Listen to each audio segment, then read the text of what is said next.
Hello, my name is Troy Lindstrom, and I identify as a person with a disability. I would like to thank 𝙋𝙤𝙞𝙣𝙩 and Megan for inviting me to speak today, and Carolyn for recommending me. First, a little about who I am. In my early 20s, I was diagnosed with psoriatic arthritis. It took about 6 years to find a treatment that worked for me, and in that time my illness did major damage to my hands, feet, and spine. The majority of the joints in my hands and feet are fused, as well as most of the vertebrae in my neck, with minor to moderate damage to my knees, hips, and shoulders. Psoriasis also created scaly patches on the skin, which until about 5 years ago covered 40 to 60% of my body. Psoriasis is an autoimmune disease where my immune system attacks my joints. The drugs used to keep it under control weaken my immune system and make me more susceptible to other transmitted illnesses. Even with recent events, I do not get too panicked. I take extra precautions knowing that I am more susceptible. The isolation I live in naturally provides me with protection since I am at home more of the time. Living with psoriatic arthritis and the extra conditions that come with a chronic illness are not the highest things on my life sucks list. Don't get me wrong, living with a chronic illness sucks, but it is the isolation that seeps into your life that can be the most insidious part of living with a disability. At its worst, I was in constant pain, walking with double canes, and being 23 years old, I received a lot of stares, both looks of pity and looks of disgust. People would avoid me as if I were contagious. It was easier to lie on the couch or on my bed because it lessened the pain I felt, physically and emotionally. I was more fortunate than some. I had 2 very close friends that never shied away and even pushed me when I needed it. A brother that never gave up on me, and a mom that always was there to help. After about 6 years, we finally found a treatment that seemed to bring my illness under control. The pain lessened and the arthritis stopped attacking my joints. The pain was still there, but I did not need the canes anymore. Losing the social part of life, not having interactions with people at work, leisure activities, or just making friends or talking about random stuff has become my biggest regret. Interacting with people is a skill, and like all skills, if you do not use it, you will lose it. Trying to relearn that skill so you can re-enter society is difficult. I am not unique. I think I am a typical person that lives with a disability. There are a lot of people like me out there, and I hope one day we will be accepted back into society. That is why accessibility and inclusion is so important. You will hear me say the word disability a lot in my talk today. This word is not just to describe a person's inability to complete a task because of a condition they may have. It also describes environmental factors that limit a person's inability to participate. It is a very personal decision when someone chooses a descriptor for themselves. Some of us prefer differently abled or person with a disability. It depends on the person. As long as the descriptor is used in a positive or informative way, I personally have no problem with its use. If there are people here today who find the word disturbing or triggers negative feelings, I am sorry. Your feelings are valid, and I do not mean to cause you any undue stress. The old sticks and stones rhyme was wrong. Words can cut deep when people use them to hurt, demean, or denigrate. I do not use this word in a negative context, but to inform in the most direct way I know. Being a person with a disability comes with stigma, which includes weakness, distrust, and lack of worth, among many others. So many people with a disability do their best to hide their symptoms. Just because you cannot see a person's symptoms does not mean those symptoms are not there. Watching a person get out of a wheelchair, walk 2 steps to grab an item such as a can of food or a roll of toilet paper does not mean they are faking their condition. It just means the environment around them is not designed to accommodate their needs. I was introduced to the subject of accessibility and inclusion through the games I played as an escape from my condition. For the last 10 years, I have been trying to find a path for myself, something I could create a new life with, but I would always seem to find roadblocks, some created by others, some I had created. These games helped me with my isolation and created a distraction from the problems in my life. 5 years ago, I moved to Prince George from Smithers to be closer to family and to find more opportunities. Over the last few years, I have gone back to college and found new places that accept me as one of their own. This let me build my confidence in a safe place. That confidence helped me reach out to different communities I had found, for the arts and for accessibility. Once I started to look around, I found more and more communities and people working to make the world more accessible and inclusive. Canada is a great country, full of kind and generous people, but it is still a hostile place for people with disabilities. Talking about a disability is seen as weakness, or you are fishing for sympathy. Telling someone about who you are when you have a disability includes talking about that disability, because it is such a major factor in every decision you make. I followed the 𝘋𝙤𝙤𝙣𝙩 Foundation and their work for people with disabilities. I joined a group created by 𝘿𝙤𝙘𝙀𝙀. Tara is an exceptional person who co-created the Game Accessibility Conference and is Disability Community Co-Lead for Xbox.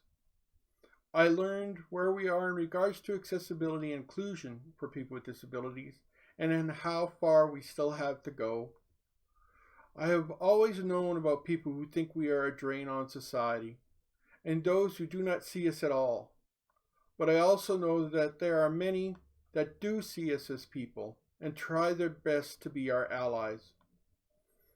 Those of us who live with a disability have to recognize our allies, stand and counter the arguments of those who hate us, and be seen by those who do not have malice towards us, but do not recognize our needs and worth to Canada. Why start with this?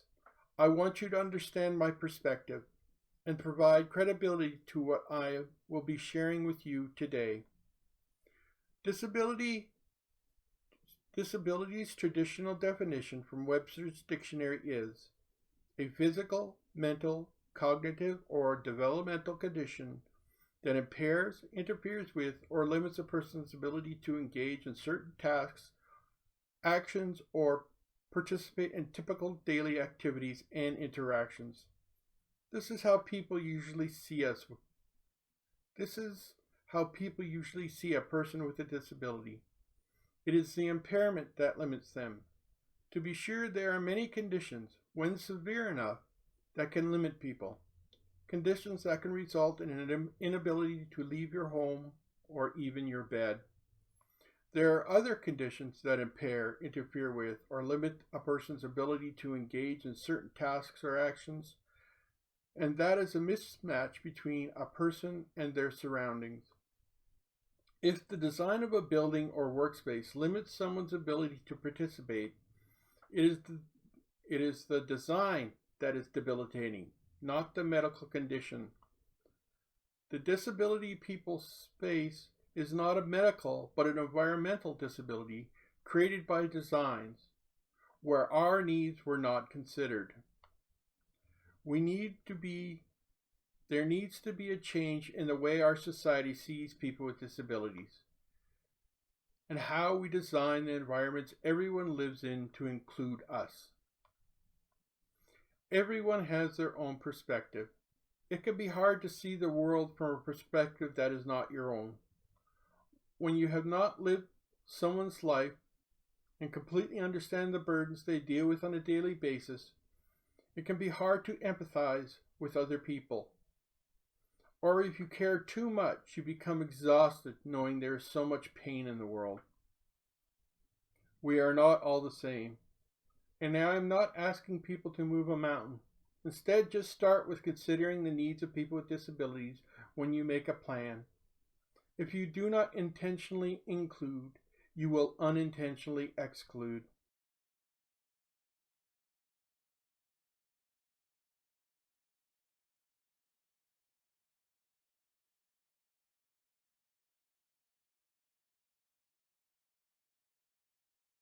Inclusive, a Microsoft Design Toolkit.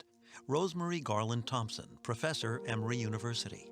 I am an educator, scholar, and a woman with a disability. So in school, I could read, and that's a great advantage. I could get into the classroom, I could sit in my seat and stay there. I could pay attention, I could speak, I could hear. So I could participate pretty fully. Where I was excluded were places like, let's say, music. Everybody would learn to play the flutophone, and that's how you got your introduction to music. And a flutophone, of course, is a very manually intensive instrument. I mean, obviously I couldn't play the flutophone. I don't remember how this occurred, but when music came, I would sit quietly in my desk and draw. And I remember a sense of exclusion, a sense of shame. But what it taught me was a way to be sturdy and dignified in the face of exclusion. The other thing is, growing up, of course, I didn't know anybody else who was disabled or had a disability and had absolutely no consciousness about any kind of social justice or identity politics or anything around gender, around class, around anything.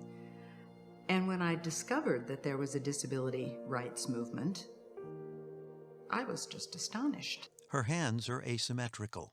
I've been able to move into a community of people with disabilities that I feel like I have something in common with. She applies lipstick and fluffs her hair. When you're in that environment and you don't have that body and you don't have that way of being, you're perpetually having to adjust your behavior or work with the environment in new and resourceful ways. She uses her cell phone. The digital world demands a much more robust pace and engagement, manual engagement with technology. Text appears on the phone as she speaks. Pace is one of the greatest limitations. She pours cream. I feel slow all the time. To feel slow all the time is to feel behind all the time.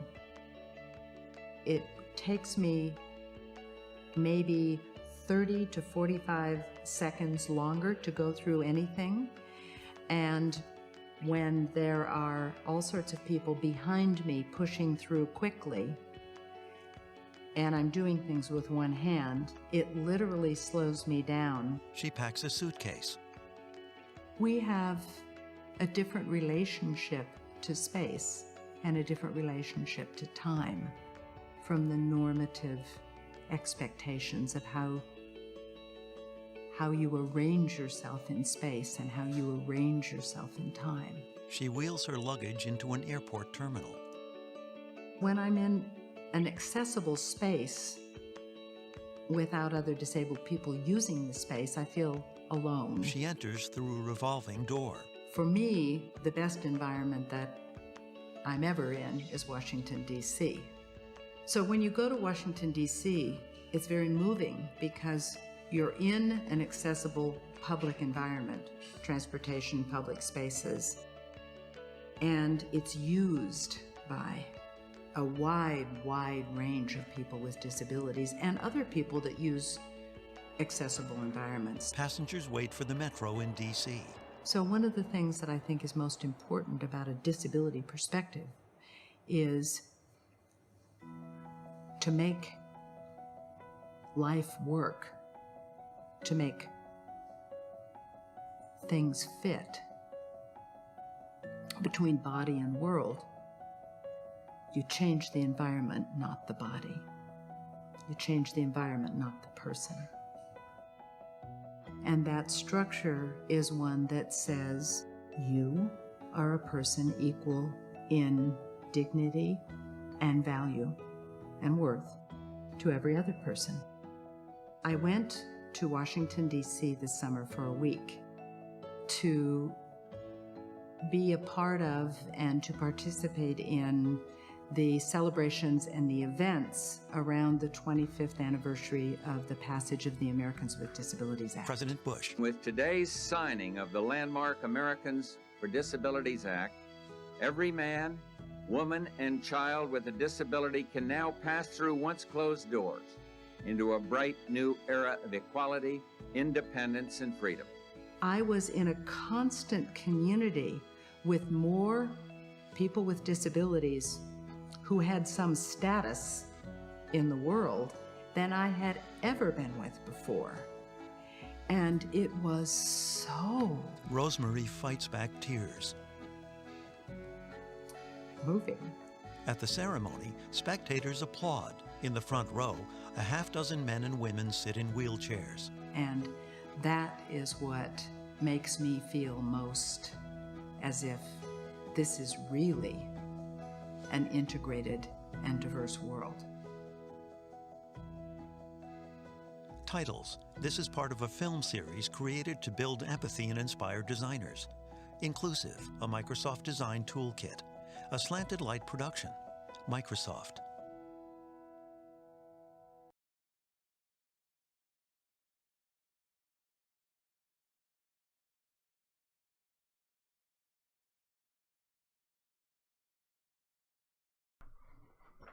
Accessibility for people with disabilities can mean many things. It is not just the design of products, access to services, or how a building is planned. Accessibility is removing barriers to allow people with disabilities to participate. Participate in basic everyday life, like going to work, meeting with friends for dinner, or even something as simple as getting from point A to point B. Another barrier that prevents participation is how we are perceived by others. I recognize that able-bodied peoples are not some monolithic group that all think the same way. There are many allies to our community that recognize our worth and try to help as much as they can. However, there is still a stigma attached to being a person with a disability that creates barriers as strong as any cage. A mindset that does not allow us to participate in work, or go out with friends, or get from A to B. Something as simple as how chairs are placed in a meeting space can make participation difficult. But it is not just how the chairs are placed. It's the mindset of the person placing the chairs, not considering accessibility when planning their event. I do not think there is always malice when accessibility is not considered. For many, I think we are still invisible. Why would a person with a hearing impairment want to go to the movies if they cannot hear the dialogue, or a person with visual impairments want to go to the art gallery if they cannot see the art? This mindset restricts accessibility by allowing the decision makers not to consider the needs of some people with disabilities. By providing closed captioning for a video you create or descriptive audio for something visual you make, removes a barrier that may have restricted somebody's ability to participate. Making people see us and in turn consider our needs is the first step in creating an accessible Canada. It does not need to be a giant leap. Just learn what people with disabilities need to participate in your world, then teach others in your organization what you have learned. when the information becomes part of the decision-making process, more barriers are removed, more people with disabilities can participate, and the world is more accessible. Every organization needs someone that understands the needs of people with disabilities, because one raised step can prevent a person from accessing a venue. Having someone who has taken the time to understand the needs of people with disabilities, recognize the barriers in an organization, and take steps to highlight and remove those barriers is essential to making Canada more accessible and inclusive. It cannot be done with legislation or by large corporations alone. When you see the scale of the problem created by decades of neglect, some might just throw up their hands and say it's impossible. But as a group, people with disabilities will no longer accept being excluded. Accessibility for people with disabilities needs to start locally, organization by organization taking steps to include everyone, then publicizing what they have done, normalizing the practice of accessibility, and removing the stigma that comes with a disability starts in people's minds. Changing how people see us and our needs is the only way people with disabilities will be able to fully participate in Canadian society.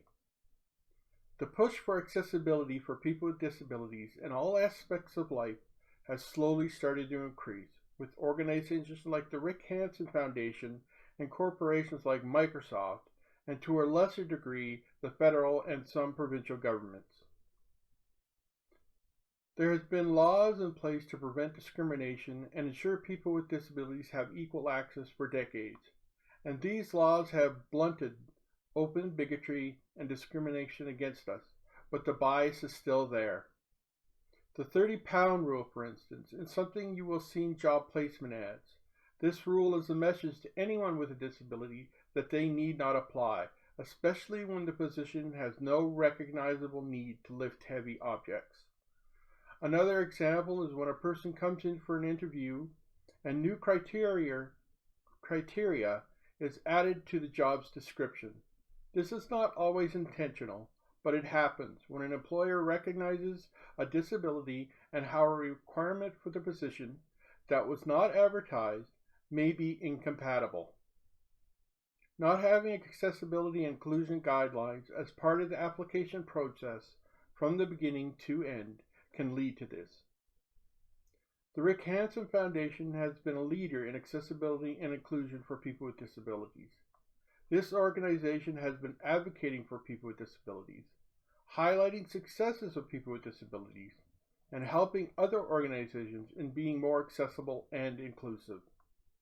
Microsoft has changed their entire corporate structure to be more inclusive. Their Inclusive Tech Lab works to create new technology for people with disabilities to better participate. They also work hard to advocate for and normalize being a person with a disability. More people have started to spread the word of accessibility by sharing their experiences, both good and bad. To remove the stigmas attached to disability, we have to recognize the problems and talk more. We have to discuss solutions to the problems that face so many Canadians. Microsoft and the 𝙑𝙤𝙤𝙤𝙤 are just a few of the organizations that are starting to speak up and champion accessibility and inclusion.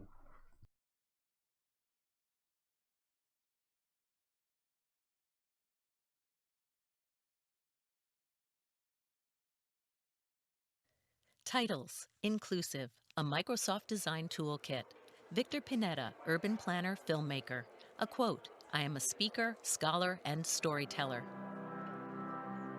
A young woman takes Victor's hand. There was this really beautiful older student, and I wasn't quite sure how I would dance with her, but she was such a good dancer that as soon as we started to move my chair, she started to dance with me. And the dance floor opened up, and I realized everybody was looking at us, and we were the center of attention because we were just having such a good time. And so I've always loved music, but I realized that I could express that music through the way I move my body. His wheelchair rolls on the dance floor. You don't just need 2 feet to dance. You need to have rhythm and soul, and I've got plenty of both. Lying on a bed, Victor holds a keyboard and gazes at the ceiling monitor. I stopped walking when I was about 5 years old. I had gradual weakness in my muscles, and by the time I was in high school, I used a machine to help me breathe. A breathing tube fits over his nose. You know, I was watching the movie Matrix.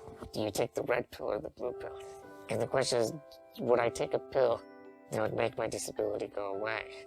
And that's a really hard question because I have so much insight and such a rich life that not having this perspective would really change the way that I kind of view the world. A personal care assistant helps Victor dress. I'm going to be challenged next week when I have to climb Machu Picchu, which is a lifelong dream. It's on my bucket list. Victor flies in a plane over mountains in Peru.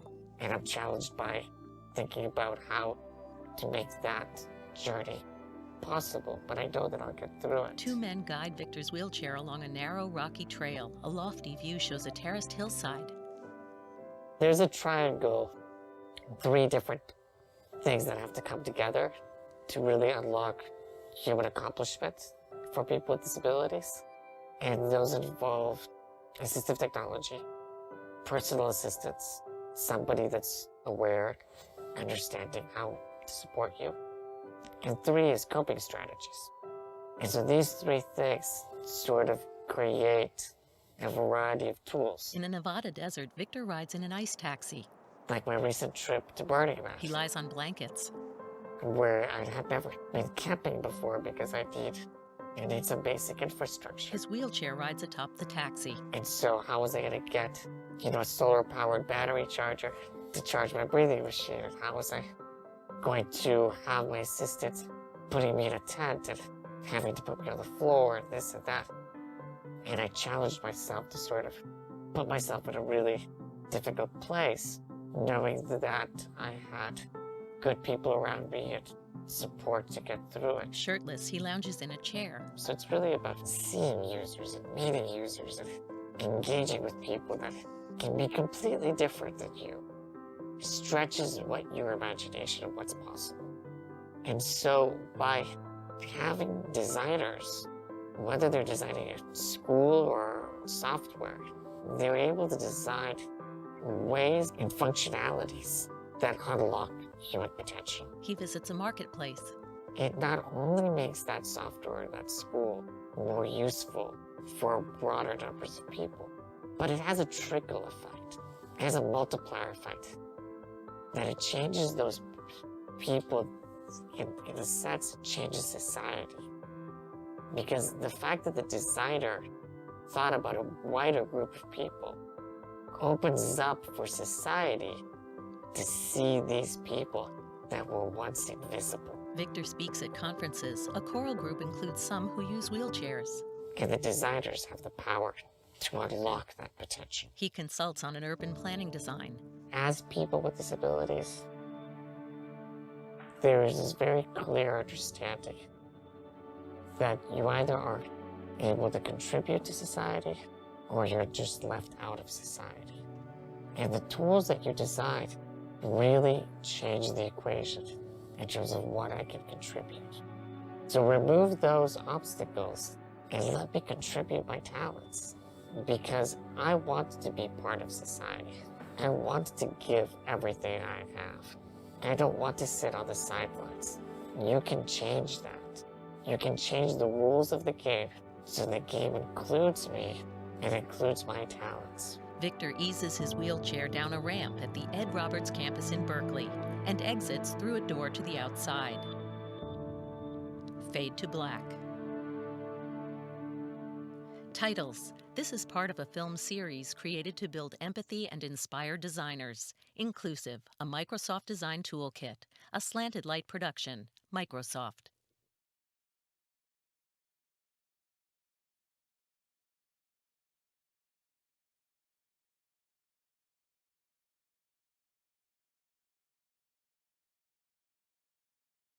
Next, we talk about inclusion.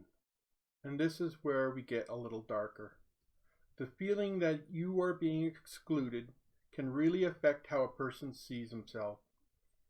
It is hard when you feel isolated and alone, when you see people living their lives with families, going to work, or having fun with friends, realizing if that is something you want for your life, the hill you have to climb is enormous. As with accessibility, it is how we are perceived that makes it hard to be included. For so long, people with disabilities have had to fight the perception that our conditions are a weakness. We know this is how we are perceived first, and any skills we might have would come second. Many people think it is understandable to see us that way. Let's say a person is deciding on a candidate for a job, and they decide to exclude solely on the basis of a person's disability. This is discrimination, but that is not how it is seen. The decision is made with the assumption the candidate with a disability would not be able to do the job even if they have all of the qualifications, or the workplace is not accessible to the disabled candidate, or it would cause a disruption in the workplace. All excuses to exclude that are still accepted by many Canadians. For people with disabilities to more fully participate in Canadian society, this bias has to stop. It can no longer be acceptable for discrimination like this to continue. People have to make the choice to include. Governments, organizations, and corporations can make rules about inclusion, but if the decision makers within those entities choose not to include people with disabilities, even because of an unintentional bias, nothing will change. If people are willing to take that extra step and learn about inclusion, then integrate what they have learned into their decision-making process, we will be able to show our strengths and hopefully remove the stigma and bias that comes with living with a disability. Living on disability benefits is not an easy life.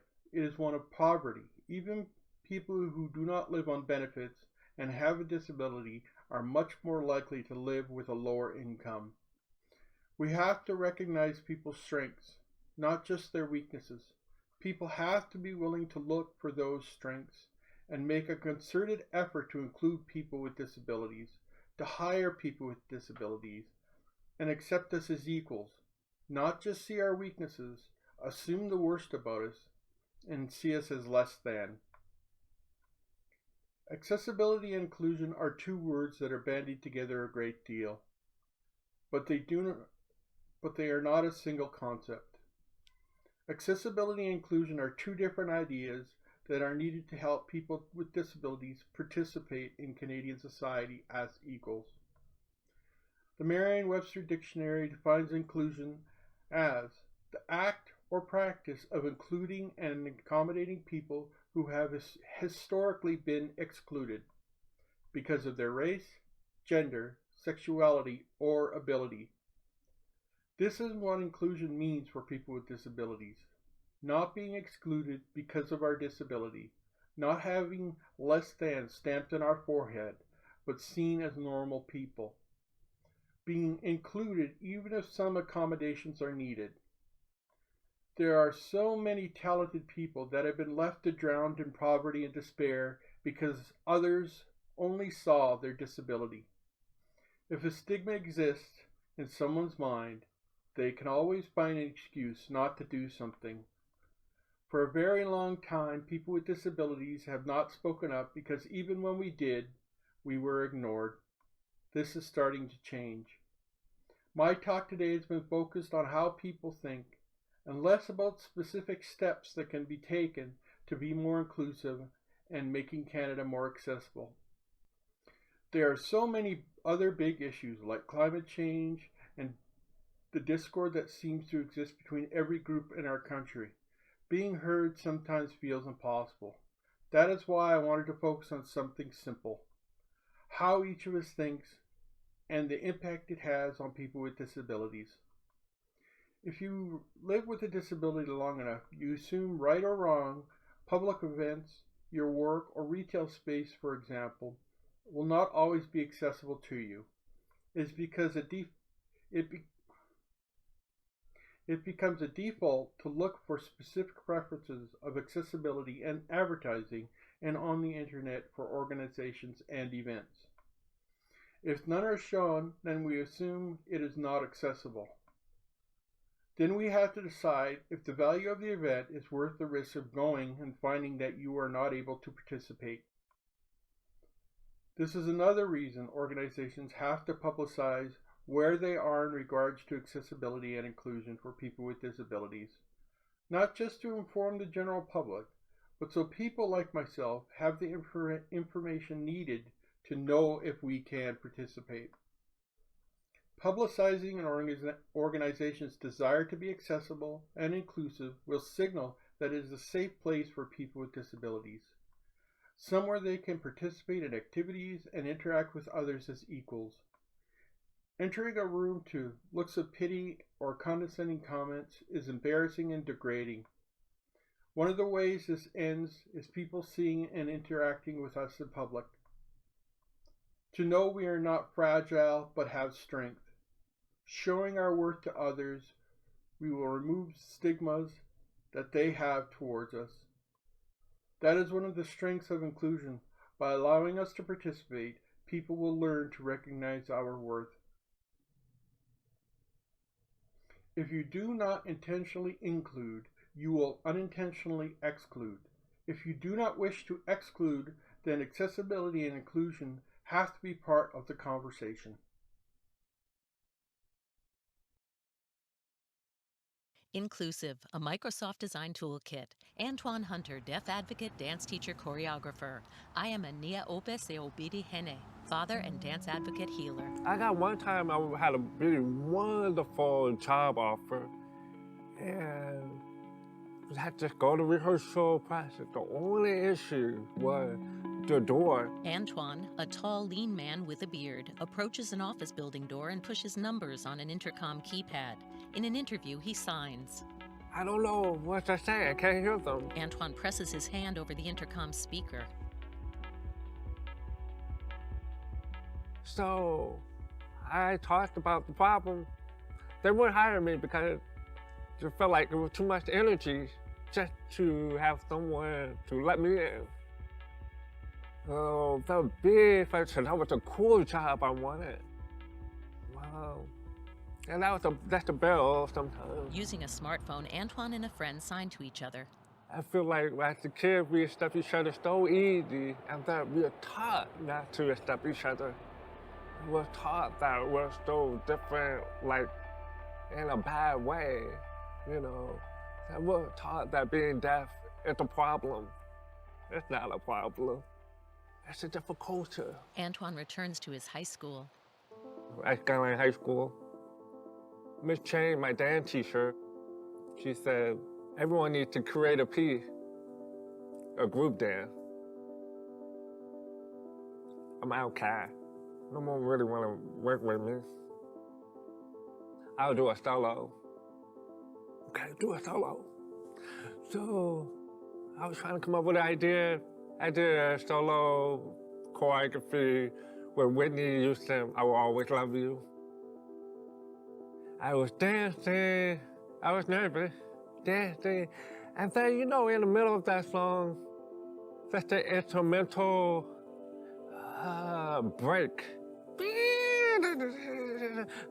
And I didn't have to worry about the words. And it was just moving, and something electric just came to my body, and it was moving. I mean, the pain, the suffering, the getting through the things that I was trying to make it from day to day.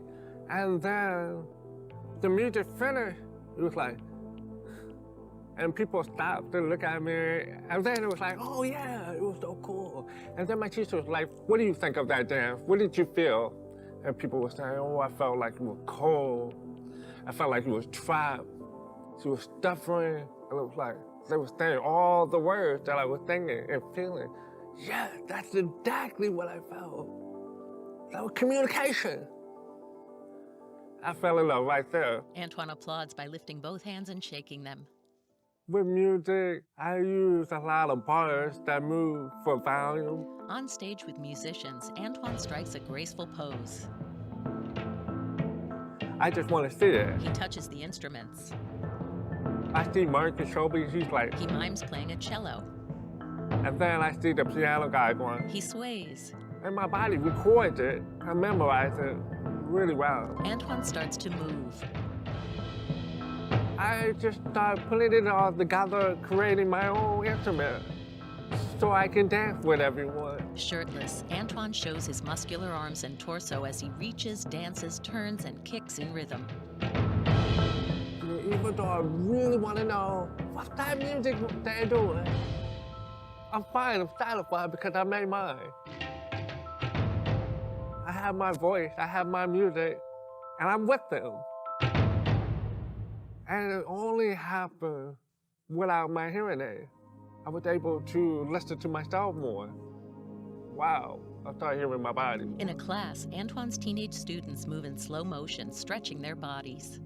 Been alone for a long time, and I really don't want people to be alone. That feeling is awful, really. Antoine teaches a class to teenage girls. The students copy his movements. And so I'm always trying to bring people together. The dancers do slow hip rolls. They stretch their arms and gently wiggle their fingers, then strike poses in a group.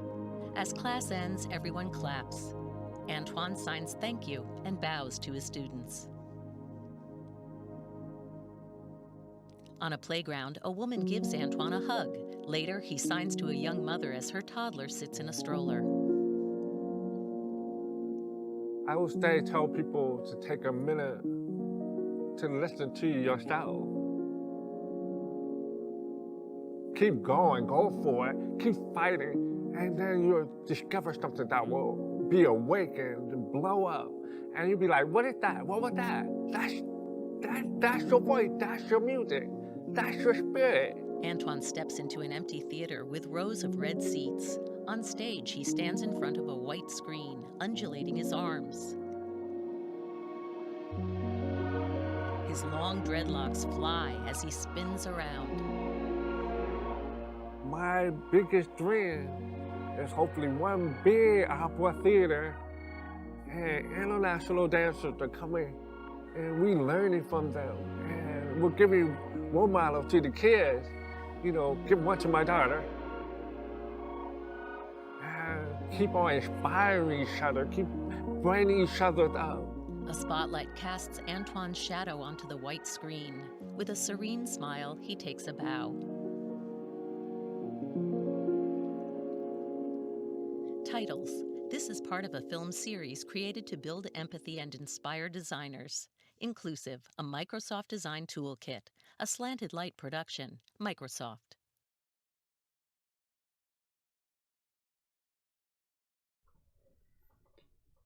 Thank you for letting me share with you today about the importance of accessibility and inclusion for people with disabilities.